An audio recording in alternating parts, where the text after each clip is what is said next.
Whispers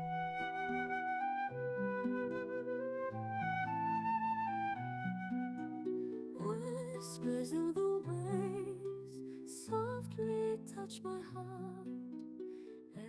The Blue Grotto of Capri by Alexandre Dumas.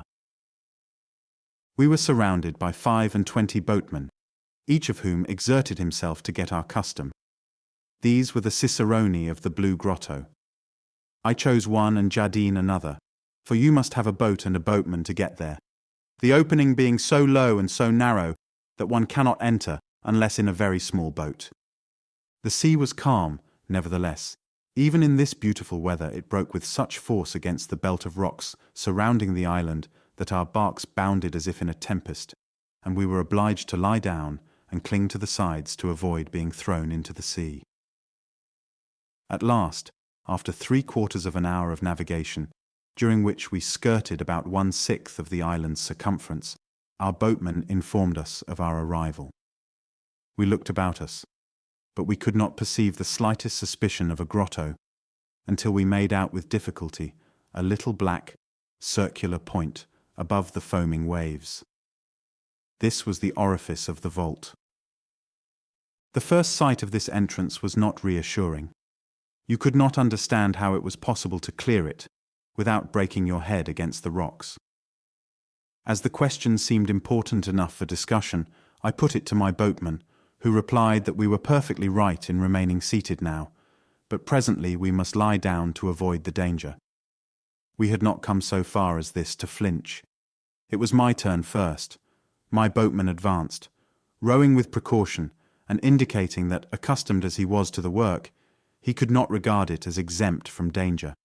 As for me, from the position that I occupied, I could see nothing but the sky.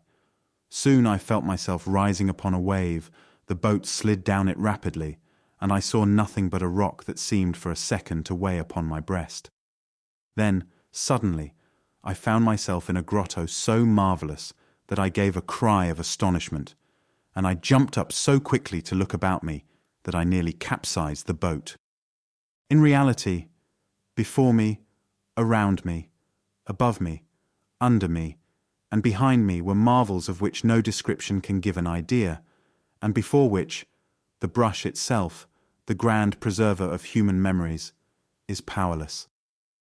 You must imagine an immense cavern entirely of azure, just as if God had amused himself by making a pavilion with fragments of the firmament. Water so limpid, so transparent, and so pure that you seemed floating upon dense air. From the ceiling, stalactites hanging like inverted pyramids. In the background, a golden sand mingled with submarine vegetation. Along the walls, which were bathed by the water, there were trees of coral with irregular and dazzling branches. At sea entrance, a tiny point, a star, let in the half-light that illumines this fairy palace. Finally, at the opposite end, a kind of stage arranged like the throne of a splendid goddess, who has chosen one of the wonders of the world for her baths. At this moment, the entire grotto assumed a deeper hue, darkening as the earth does when a cloud passes across the sun at brightest noontide. It was caused by Jardine, who entered in his turn, and whose boat closed the mouth of the cavern. Soon he was thrown near me by the force of the wave that had lifted him up. The grotto recovered its beautiful shade of azure, and his boat stopped tremblingly near mine. For this sea, so agitated and obstreperous outside, breathes here as serenely and gently as a lake. In all probability, the Blue Grotto was unknown to the ancients. No poet speaks of it, and certainly, with their marvellous imagination, the Greeks would not have neglected making of it the palace of some sea goddess with a musical name and leaving some story to us. Suetonius, who describes for us with so much detail the thermes and baths of Tiberius, would certainly have devoted a few words to this natural pool, which the old emperor would doubtless have chosen as the theatre for some of his monstrous pleasures. No, the ocean must have been much higher at that epoch than it is at present, and this marvellous sea cave was known only to Amphitrite and her court of sirens, naiads, and tritons. But sometimes Amphitrite is angered with the indiscreet travelers who follow her into this retreat, just as Diana was when surprised by Actaeon. At such times the sea rises suddenly and closes the entrance so effectually that those who have entered cannot leave. In this case, they must wait until the wind, which has veered from east to west, changes to south or north. And it has even happened that visitors who have come to spend 20 minutes in the Blue Grotto have had to remain 2, 3, and even 4 days. Therefore, the boatmen always carry with them a certain portion of a kind of biscuit to nourish the prisoners in the event of such an accident. With regard to water, enough filters through 2 or 3 places in the grotto to prevent any fear of thirst. I bestowed a few reproaches upon my boatman for having waited so long to apprise me of so disquieting a fact. But he replied with a charming naivete, "Dame, Excellence, if we told this to the visitors at first, only half would come, and that would make the boatman angry." I admit that after this accidental information, I was seized with a certain uneasiness, on account of which I found the Blue Grotto infinitely less delightful than it had appeared to me at first. Unfortunately, my boatman had told me these details just at the moment when I was undressing to bathe in this water, which is so beautiful and transparent that to attract the fishermen, it would not need the song of Goethe's poetical Undine. We were unwilling to waste any time in preparations, and wishing to enjoy ourselves as much as possible, we both dived. It is only when you are 5 or 6 feet below the surface of the water that you can appreciate its incredible purity. Notwithstanding the liquid that envelops the diver, no detail escapes him. He sees everything. The tiniest shell at the base of the smallest stalactite of the arch, just as clearly as if through the air. Only each object assumes a deeper hue. At the end of a quarter of an hour, we clambered back into our boats and dressed ourselves without having apparently attracted one of the invisible nymphs of this watery palace, who would not have hesitated, if the contrary had been the case, to have kept us here 24 hours at least.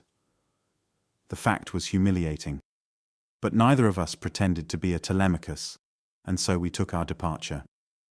We again crouched in the bottom of our respective canoes, and we went out of the Blue Grotto with the same precautions and the same good luck with which we had entered it.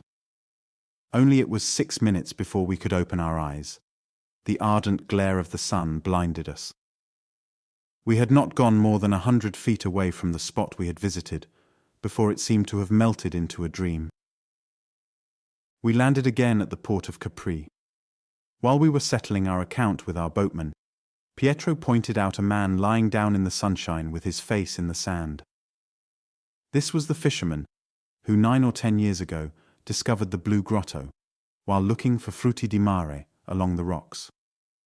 He went immediately to the authorities of the island to make his discovery known, and asked the privilege of being the only one allowed to conduct visitors to the new world he had found, and to have revenue from those visitors. The authorities, who saw in this discovery a means of attracting strangers to their island, agreed to the second proposition, and since that time this new Christopher Columbus has lived upon his income and does not trouble to conduct the visitors himself. This explains why he can sleep as we see him. He is the most envied individual in the island. As we had seen all that Capri offered us in the way of wonders, we stepped into our launch and regained the Speronare, which, profiting by several puffs of the land breeze, set sail and gently glided off in the direction of Palermo.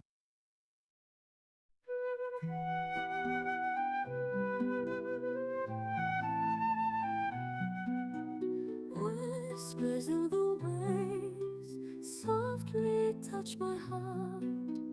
Echoes in the cave where dreams slowly start. Moonlight paints the sea